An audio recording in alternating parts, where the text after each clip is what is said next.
Hammaga salom. Tez gapiraman, tez tugatamiz. Xo'p. Animelarga ovoz berish yo bo'lmasam shu yo'nalish bo'yicha bir ikki og'iz gapirgan paytim juda ko'pchilik noto'g'ri tushunyapti. Misol uchun men kecha Santa degan anime haqida fikr bildirdim. То есть ba'zi bir sahnasida lesbiyalar 18+ sahnada, короче, shu joyga ovozlashtirilgan holatlar. Ha, zo'r, yo'q, kerak, hamma ham pul qilish kerak, hamma ham pul topish kerak. Da, lekin kelajagini hisobini olinglar. Nega bu gapni gapiryapman? Chunki qarang, animation degan payt tashqi tomondagi odamlar, anime ko'rmagan yosh katta odamlar bizni detskiy va kelajak haqida qayg'urmaydigan odamlar, mas'uliyatsiz odamlar deb bilishyapti. Buni oldini olishimiz yo'li nimada? Biz ko'rayotgan narsalarni sifatini yaxshilashda. Buni kattalarga moslashimiz shart degani emas, kattalar fikrlashi bilan o'zgartirishimiz kerak degani emas. Shunchaki o'zimizga to'g'ri keladigan narsani qilishimiz kerak deb o'ylayman, ko'rishimiz kerak deb o'ylayman. Xo'p, o'zingiz bir o'ylab ko'ring. Hozir siz 18+ sahnaga ovoz beryapsiz, mayli, hech narsa qilmaydi yoki LGBTni qo'llab-quvvatlagan joydagi kadrlarga ovoz beryapsiz yoki ularni shunchaki qo'yib yuboryapsiz. Kesib o'tirmasdan qo'yib yuboryapsiz, uni odamlar ko'ryapti va u odamlarning shunga bo'lgan moyligi o'tib oshib ketsa, xudo ko'rmasin, unaqa bo'lmasin, shunaqa bo'lib qolsa nima bo'ladi? LGBT, gay, yana shunga o'xshagan odamlar ko'payadi.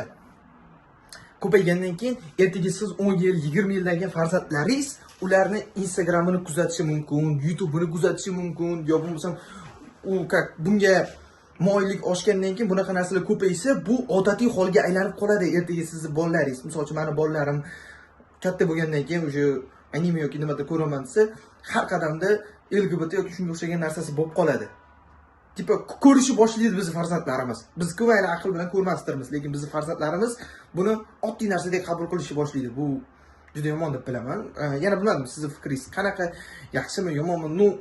Meni aytmoqchi bo'lgan narsam fandapdagilar ili fandapdan, professional dublyajdanmi shunaqa narsalar ko'rib qolsanglar, iltimos bu narsani to'xtatinglar. Anime yo'nalishida, chunki bu narsani yosh bolalar ko'radi. Misol uchun hozir oramizda 16 yoshdan kattalar bo'lsa, o'sha bu narsani tushunadi. Nifiga, bu g'alati, u erkin jins vakillari, geylar, pasholi deydi, mayli. Lekin undan kichkinalar 2000 emas, 11-12 yoshli bolalar buni tushunmay qolishi mumkin va bu ularni patogi uchun, ularni etabi uchun, ular 18 yoshga, 20 yoshga to'lgan payti bu narsa odatiy holga aylanib qolishni boshlasa, bu juda yomon degani.